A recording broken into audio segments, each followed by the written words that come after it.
NEET छात्रा हत्याकांड मामला या शंभू गर्ल्स हॉस्टल मामला, यहां तक जानकारी साझा कर ली गई है कि इस केस को सीबीआई ने टेक ओवर कर लिया है। बावजूद इसके 31 जनवरी को बिहार सरकार ने सीबीआई से रिक्वेस्ट किया था कि इस केस को वो हैंडल करे, इस केस की तफ्तीश सीबीआई अपने तरीके से करे। आज 12 फरवरी को फाइनली सीबीआई ने इस केस को ले लिया। सवाल खड़ा होता है कि इन पिछले बीच के 12 दिनों में हुआ क्या? क्या एसआईटी हाथ पर हाथ रख के बैठी हुई थी? क्या जांच की गति बिल्कुल थम गई थी? या जब तक सीबीआई ने केस टेक ओवर नहीं किया एसआईटी अपनी जिम्मेदारी निभा रही थी? दो तरह की बात निकलकर सामने आई। कुछ लोग ऐसा बता रहे थे कि एसआईटी अब तक जो जांच की है उस जांच को कायदे से नोट डाउन कर रही है, पेन ड्राइव में ले रही है और एक सिस्टमाइज कर रही है, ताकि जब भी सीबीआई इस केस को टेक ओवर करे तो पूरा का पूरा दस्तावेज, पूरे के पूरे सबूत जो अभी तक एसआईटी को मिले हैं और एसआईटी अभी तक जिस नतीजे पर पहुंची है वो उसको बाकायदा सौंप दिया जाए। ये होना था, ये हुआ और ऐसा ही होता है। लेकिन हम जो आपको बताने जा रहे हैं वो शायद आपकी जानकारी में अभी तक नहीं आई होगी। एसआईटी के पास इन 12 दिनों में कुछ और अहम सबूत हाथ लगे हैं। हम वहां तक पहुंचे उसके पहले स्वागत है आपका न्यूज फॉर नेशन पर। मैं हूं आपके साथ धीरेन्द्र और हमारे साथ हैं हमारे वरिष्ठ सहयोगी कुलदीप भारद्वाज।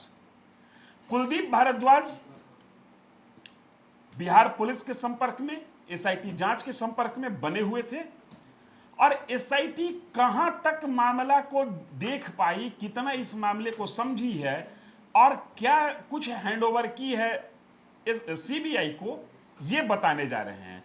कुलदीप जी, प्रेस कॉन्फ्रेंस बीच में हुआ था पटना पुलिस के द्वारा, इसी एसआईटी की टीम ने प्रेस कॉन्फ्रेंस किया। 15 मिनट का प्रेस कॉन्फ्रेंस रहा, एक भी सवाल मीडिया कर्मियों के नहीं लिए गए। कुल मिला के ऐसा लगा कि पुलिस कुछ बताना चाहती है, वो बताई और मामला खत्म हो गया। सूबे के सबसे चर्चित शंभू गर्ल्स हॉस्टल मामले में आखिरकार 12 दिनों के लंबे अंतराल के बाद सीबीआई ने जो है इस मामले को टेकअप कर लिया है और 7S26 ये वो कांड संख्या है जो सीबीआई ने स्पेशल कांड के तौर पे जो है दर्ज कर लिया है। बाकायदा जो है इसकी एक एफआईआर तैयार की गई है और इसको 7S/26 का नाम दिया गया है। बिहार में जो सीबीआई का दस्ता मौजूद है उसने जो है अब तक न केवल पटना पुलिस बल्कि जो एसआईटी गठित की गई थी पुलिस मुख्यालय के द्वारा, उनके द्वारा जो भी जांच की गई है उन तमाम फाइलों को एक्युमुलेट किया है, अपने कब्जे में लिया है और इसे लेकर जो है बिहार में जो सीबीआई का दस्ता है अभी तक आईयू डिप्यूट नहीं किया गया है। क्योंकि देखिए, कोई भी एफआईआर जब दर्ज होता है तो एक जो है इन्वेस्टिगेटिंग ऑफिसर की जो है तैनाती की जाती है।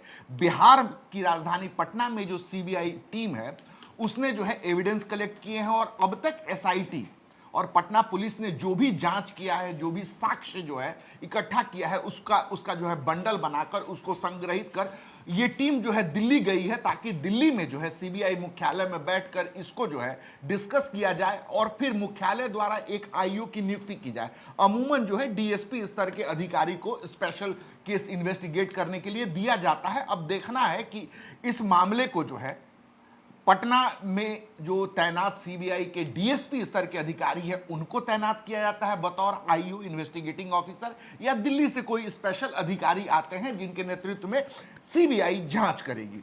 ये तो मामला ये। कुलदीप, एक सवाल मेरा यहाँ पर आपसे है। सीबीआई इंक्वायरी की मांग पीड़िता के परिवार नहीं कर रहे थे। पीड़िता के परिवार का कहना है कि हमको सीबीआई इंक्वायरी नहीं चाहिए। उनका कहना यह है कि जो भी टीम जांच करे, चाहे एसआईटी करे या सीबीआई करे, वटेवर जो भी टीम होती है, वो एक जुडिशियल कस्टडी में, जुडिशियल निगरानी में इसकी जांच हो, कोर्ट के निगरानी में हो या रिटायर्ड न्यायाधीश के निगरानी में इसकी जांच हो। तो क्या अभी कोर्ट या जुडिशियल निगरानी की संभावना बची हुई है या अब सीबीआई इंडिपेंडेंटली इसका जांच करेगी स्वतंत्र रूप से और किसी भी तरीके का अदर इंटरफेरेंस से जो बार बार कहा जा रहा है कि किसी न्यायाधीश के निर्देश में, उनके गाइडलाइंस में ये जांच हो, उसकी संभावना बची हुई है या वो संभावना समाप्त हो गई? देखिए, सबसे बड़ी बात है कि परिवार ने, आपने बिल्कुल सही कहा, परिवार ने जो है तमाम माध्यमों से ये जो है आग्रह किया था न केवल सरकार से किया था बल्कि बाकायदा उन्होंने कोर्ट का, पटना हाई कोर्ट का दरवाजा भी खटखटाया था कि जो है एक रिटायर्ड या फिर न्यायिक जो है टीम गठित की जाए और इस मामले की निष्पक्ष तौर पे जो है जांच की जाए। लेकिन पटना हाई कोर्ट ने न केवल इस आवेदन को खारिज किया बल्कि इस पे जो है पूर्ण विराम लगा दिया। वहीं दूसरी तरफ परिवार जो है कभी भी सीबीआई की बात नहीं कर रहा था, उनका स्पष्ट रूप से मानना था कि इसकी निष्पक्ष जांच हो। देखिए सीबीआई जो है, सेंट्रल ब्यूरो ऑफ इन्वेस्टिगेशन, वो भी जो है एक ऑटोनोमस गवर्नेंस एजेंसी है जो निष्पक्ष रूप से काम करती है। लेकिन जिस तरीके के आंकड़े हमने ये केंद्रीय गृह मंत्रालय के अधीन है। बिल्कुल बिल्कुल बिल्कुल। आप देखिए जिस तरीके से राज्यपाल के मार्फत जो है बिहार सरकार के गृह मंत्री ने जो है बाकायदा इसका ऐलान किया, ट्विटर पे इसको लोगों से साझा किया, और उसके बाद जो प्रॉपर चैनल होता है, यानी जो है मुख्यमंत्री के जो है मुख्यमंत्री ऑफिस ने जो है राज्यपाल के माध्यम से बाकायदा जो है एक लेटर दिया और सीबीआई से आग्रह किया, गृह मंत्रालय के जरिए जो है सीबीआई से आग्रह किया कि इस मामले की जो है आप इस मामले का अनुसंधान करें। देखिए अब तक जो है ये मामला जो है काफी सुर्खियों में रहा है, न केवल राजधानी पटना बल्कि दिल्ली में भी इसकी गूंज जो है जंतर मंतर पे सुनाई दी है। देखिए अब तक, जैसा कि मेरे साथी धीरेन्द्र ने बताया, एसआईटी अब तक चुप नहीं बैठी थी। एसआईटी जो है लगातार जांच कर रही थी और एसआईटी, देखिए एसआईटी की जांच में जो सबसे बड़ी चीज है, न केवल जो है उस बच्ची की जो है संदिग्ध परिस्थितियों में मौत हुई है, बल्कि एक और एंगल भी जो है उससे जुड़ा है,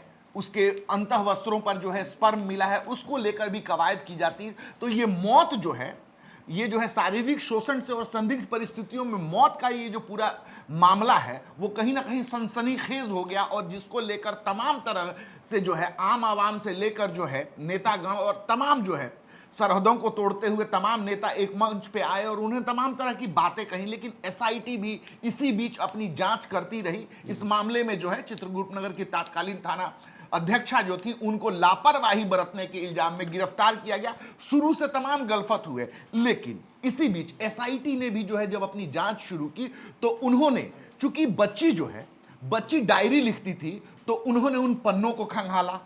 आपको एक तस्वीर हम दिखाते हैं, आप ये तस्वीर देखिए। ये बच्ची के डायरी से मिला है, एसआईटी को मिला है। ये एक्सक्लूसिव जानकारी सिर्फ न्यूज फॉर नेशन के पास है कि बच्ची ने जो है 24 दिसंबर को जब अपनी डायरी लिखी थी, 24 दिसंबर वो दिन था जिस दिन बच्ची जो है हॉस्टल में मौजूद थी, और 25 दिसंबर को अपने पिता के साथ स्कॉर्पियो पर सवार होकर पटना के चित्रगुप्त नगर थाना अंतर्गत पड़ने वाले सहजानंद गली स्थित शंभू गर्ल्स हॉस्टल से निकलकर जो है जो है अपने कह सकते हैं कि गांव जाती है, अपने गृह जिले के गांव। इस मामले में एक बात मैं आपको स्पष्ट कर दूं कि ये हम न्यूज फॉर नेशन ऐसा दावा नहीं करता कि ये 24 दिसंबर का ही है या 25 दिसंबर का है या 27 दिसंबर का है। जो हमारे पास जानकारी है उस जानकारी के मुताबिक एसआईटी का या बिहार पुलिस का मानना यह है कि बच्ची ने अपने डायरी में अंतिम बार जो कुछ भी लिखा है या जो चित्र बनाया है वो यही। देखिए धीरेन्द्र, सबसे बड़ी बात है कि जो अभी तस्वीर आप देख रहे हैं, ये लड़की ने बड़े अच्छे से ड्रॉ किया है और नीचे जो है कोरियन शब्दों का इस्तेमाल किया है। अब देखिए एसआईटी की फाइंडिंग में अब तक जो समझ में आया है, लड़की जो है ऑन एन एवरेज, उसने खुद इस चीज को स्वीकार किया है अपनी डायरी में। मैं आपको एक और तथ्य बता देता हूं, लड़की ने डायरी कब से लिखना शुरू किया। पुलिस के हाथ जो है एसआईटी टीम को जो उसकी डायरी मिली है, वो सबसे पहली बार उसने जो है अपनी डायरी जो है 12 जनवरी 2025 से लिखनी शुरू की, जो उसके मन के व्यथा को बताती है। तकरीबन 1 साल का सफर है इस डायरी का। लेकिन एक शब्द आपने इस्तेमाल किया कि वो ये जो तस्वीर हम लोग दिखा रहे हैं, इस तस्वीर के नीचे लड़की ने कोरियन लैंग्वेज में कुछ लिखा है। जी बिल्कुल। तो क्या लड़की कोरियन लैंग्वेज जानती थी? जी ऐसा बिल्कुल, दावा है क्या? बिल्कुल बिल्कुल। देखिए जिस तरीके से उसने लिखा है और इसको जब आप डिकोड करेंगे, इसके जब शब्दार्थ आप निकालेंगे, दरअसल लड़की खुद जो है अपनी डायरी में इस बात को कई बार लिखती है। साथ ही उसका जो सीडीआर निकाला गया है, साथ ही जो है उसकी यूपीआई ट्रांजैक्शन की डिटेल्स भी पुलिस ने निकाली है। तो अमूमन हर दूसरे दिन 19 रुपए 20 रुपए 19 रुपए 20 रुपए 19 रुपए का जो ये लगातार जो है वो रिचार्ज कर रही है। तो 19 रुपए में लड़की का फोन नंबर भी हमारे पास मौजूद है और वो किस कंपनी का जो है इंटरनेट यूज करती थी ये भी हमारे पास जानकारी है। हम आपको बता दें कि 19 रुपए का जो रिचार्ज होता है वो 1 जीबी का होता है। 1 जीबी का होता है और 24 घंटे उसकी वैलिडिटी रहती है। लेकिन मेरा अभी भी सवाल वही है, आपके माध्यम से बिहार पुलिस से है कि क्या लड़की कोरियन लैंग्वेज जानती थी। अगर वो अपनी भावना कोरियन लैंग्वेज में लिख रही है तो एक बहुत बड़ा विषय है। इसलिए बहुत बड़ा विषय है कि जो जानकारी निकल कर आई है या लड़की के परिवार वालों ने जो जिन चीज़ों को साझा किया है उसमें इस बात के प्रमाण नहीं मिले हैं कि लड़की कोई फॉरेन लैंग्वेज का अध्ययन कर रही थी या किसी फॉरेन लैंग्वेज को वो जान रही थी। ऐसी स्थिति में ये भी एक बड़ा रहस्य है कि कोरियन लैंग्वेज में उसने अपनी बात कैसे लिखी। नहीं देखिए, यहाँ पे धीरेन्द्र मैं आपको कट शॉर्ट करना चाहूंगा। उसने पूरी डायरी जो है कोरियन में नहीं लिखी। नहीं, वो जिस तस्वीर हम लोग जो आप दिखा रहे हैं तस्वीर के नीचे उसने लिखा नीचे जो कोरियन लैंग्वेज में लिखा गया है। 2-3 प्रश्न हैं। क्या लड़की कोरियन लैंग्वेज जानती थी? कैसे जानी? फॉरेन लैंग्वेज का कहीं उसने अध्ययन किया? दूसरी बात है, अगर वो कुछ कह रही है तो ये कोरियन लैंग्वेज ही क्यों चुना गया? उसके सर्किल में ऐसा कौन व्यक्ति है जो उसको कोरियन लैंग्वेज सिखा रहा था? ये भी एक महत्वपूर्ण बात है। ये बात इसलिए महत्वपूर्ण है कि लड़की की अंतिम भावना इस चित्र से प्रदर्शित हो रही है, जैसा कि डायरी के लैंग्वेज है और डायरी का जो अंतिम पन्ना है, और उस चित्र में उसने कोरियन में कुछ लिखा है। तो जाहिर सी बात है कि कहीं ना कहीं से तो कोरियन भाषा की जानकारी उसको हो रही थी। अगर कोई व्यक्ति सिखा रहा था कोरियन लैंग्वेज उसको, तो फिर वो व्यक्ति इस लड़की की मनोदशा को बेहतर समझ रहा होगा। देखिए, कोरियन यहाँ पे जो है ये तर्क जो है धीरेन्द्र, मेरे साथी धीरेन्द्र दे रहे हैं, लेकिन मैं आपको बता दूं कि उसने कोरियन शब्द जो लिखे हैं उसका निहितार्थ यही है कि आई एम अलोन। वो चित्र जो आप हमारे पीछे देख रहे हैं, लगातार वो चित्र भी हम चला रहे हैं, ये जो है ये इसमें जो है अपने आप को एक बच्ची है गुड़िया सरीखे दिखा रही है। और देखिए, जब आप लगातार इंटरनेट देखते हैं, आपकी उम्र जब कम रहती है तो बहुत जल्दी जो है चंद शब्द जो है आप सीख जाते हैं। इसके लिए जो है किसी लैंग्वेज कोर्स करने की आवश्यकता नहीं है, चंद शब्द लिखना आप सीख जाते हैं। इस बात की संभावना से इनकार नहीं है कि ऑनलाइन वो सीख सकती है, क्योंकि बहुत ज्यादा नहीं लिखी है, एक सेंटेंस लिखा गया है, लेकिन एक सेंटेंस भी नहीं है बल्कि जो है चंद शब्द हैं, 3 शब्द, लेकिन आई एम अलोन। फिर भी एक यक्ष प्रश्न है कि क्यों कोरियन लैंग्वेज ही वो लड़की चुनती है? कौन वो व्यक्ति है या किसके प्रभाव में आकर वो कोरियन लैंग्वेज से प्रभावित हो रही है और कोरियन लैंग्वेज में ही लिख रही थी? मैं इस बात को इसलिए बार बार कह रहा हूं कि अगर उसकी संगति में कोई ऐसा व्यक्ति, कोई ऐसी उसकी दोस्त है जो कोरियन लैंग्वेज जानती हो, थोड़ी बहुत भी जानती हो, जो इसके साथ ऑनलाइन ही कोरियन लैंग्वेज को समझने की कोशिश कर रही होगी, संभवतः वो लड़की की मनोदशा को बेहतर बता सके। देखिए, मैं आपको एक और क्या जानकारी है? देखिए, और सबसे बड़ी जो जानकारी है, अब जो है आपको एक अब तक का सबसे बड़ा खुलासा जो है न्यूज़ फॉर नेशन कर रहा है। आप ये सीसीटीवी फुटेज देखिए।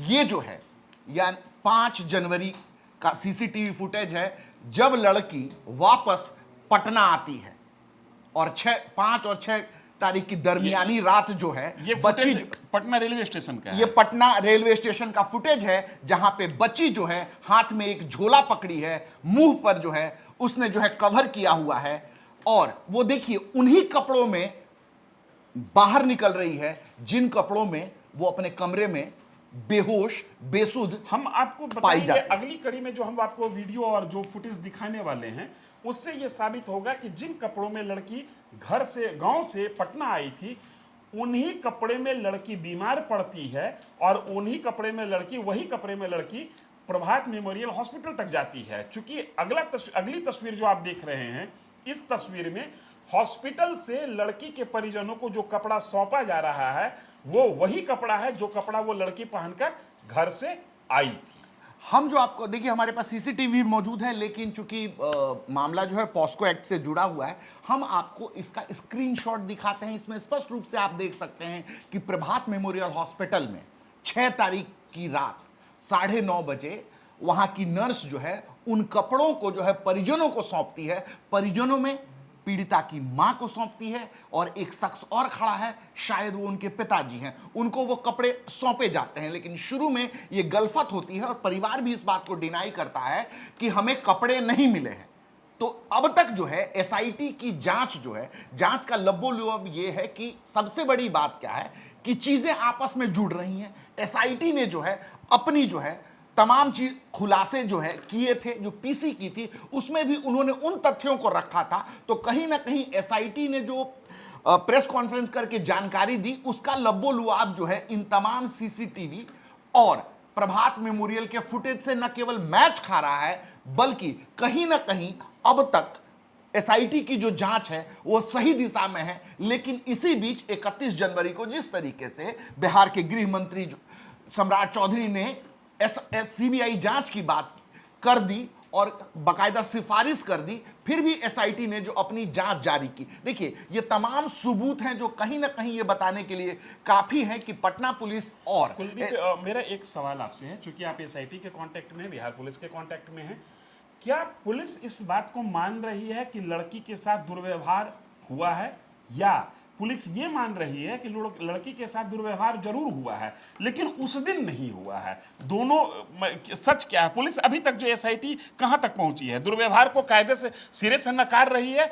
या पुलिस का ये कहना है कि दुर्व्यवहार तो हुआ है लेकिन उस दिन नहीं है, उसके पहले कभी होता रहा हो या हुआ हो तो नहीं कह सकते हैं? देखिए, एक चीज है, अभी तक के जांच में जो है कई चीजें आई हैं। आप उसके बॉडी पे जो है ब्रशेस थे, बहुत ज्यादा जो है दाग थे, तो कहीं ना कहीं आप देखिए बच्ची जो है, एसआईटी की जांच में जो सबसे बड़ा तथ्य है कि जब 25 तारीख को बच्ची जो है पटना से घर जाती है, अपने गांव घर जाती है, तो एक बड़ा बैग लेकर जाती है, स्कॉर्पियो में सवार होकर जाती है। लेकिन जब वापसी करती है, जिसका जो है एक्सक्लूसिव सीसीटीवी हम अपने दर्शकों को लगातार दिखा रहे हैं, उस वक्त उसके हाथ में महज एक झोला होता है। वो बहुत जल्दीबाजी में होती है। आप देखिए, ये सीसीटीवी लगातार हम आपको दिखा रहे हैं, तो कहीं ना कहीं देखिए बच्ची के साथ दुर्व्यवहार हुआ है। तो अभी तक प्लेस ऑफ ऑकरेंस, और जो सवाल आपने जो है इशारों में उठाने की कोशिश की है, जिस दुर्व्यवहार की थ्योरी की बात कर रहे हैं, और जो पोस्टमार्टम रिपोर्ट में जो है पीएमसीएच ने जिस ओर इशारा किया था, पीएमसीएच ने इस बात के लिए कहा था कि physical assault can not be ruled out.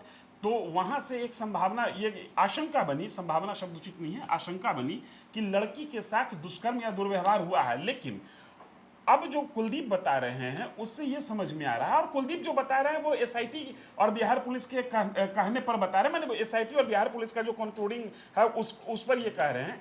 इनके कहने का तात्पर्य निकल कर आ रहा है कि बिहार पुलिस ये मान रही है कि लड़की के साथ दुष्कर्म हुआ होगा, इससे इनकार नहीं कर सकते।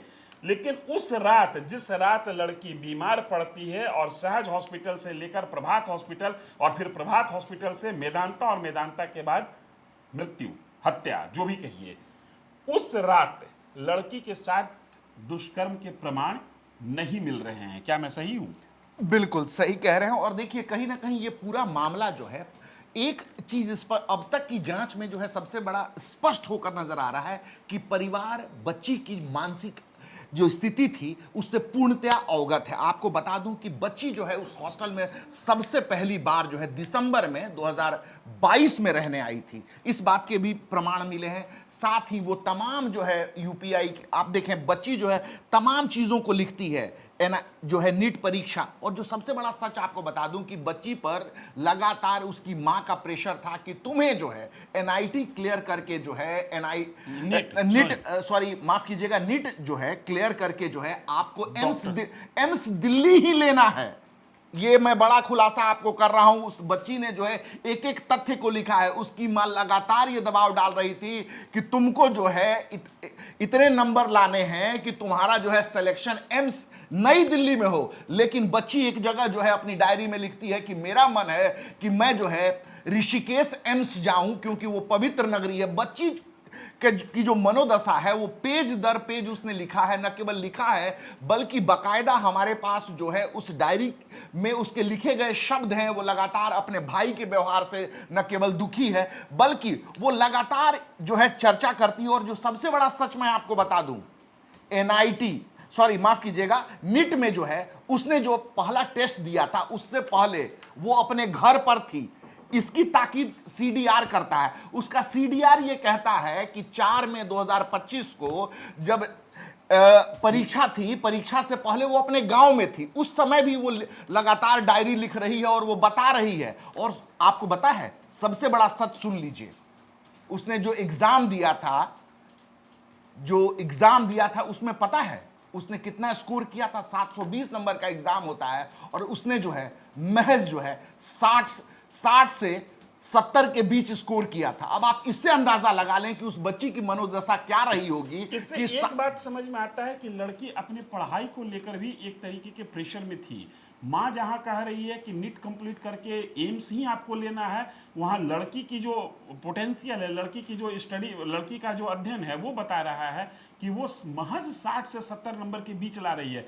एम्स में सीट पकड़ने के लिए एक जनरल कैटेगरी के बच्चे को कितना नंबर चाहिए और 60 और उस नंबर में कितना बड़ा गैप है, ये मेडिकल की तैयारी करने वाले छात्र और उसके परिजन बेहतर समझते होंगे। कहने का मतलब ये है कि पढ़ाई को लेकर लड़की एक दबाव में थी, जैसा कि डायरी से समझ में आता है या आपको डायरी से झलकता धीरेन्द्र, है। सबसे बड़ी बात है कि फिजिक्स वाला जहां पे एक निजी जो है इंस्टीट्यूशन में उसका एडमिशन कराया गया था, वहां उस दौरान जो है कुल जो है 50 टेस्ट हुए। मैं आपको बताऊं, फिजिक्स वाला ने अपने जो है बाकायदा लेटर हेड पे लिख कर दिया है, एसआईटी के कब्जे में वो पत्र है, उसने बताया है कि आउट ऑफ 50 टेस्ट जो है, जो टेस्ट होते हैं उसमें उसने महज जो है 46 जो है टेस्ट जो है दिया ही नहीं है, और जो 4 टेस्ट दिया है उसकी रिपोर्ट से भी परिजन अवगत हैं, क्योंकि वो रिपोर्ट जो है ये इंस्टीट्यूशन परिजनों को भेजता है।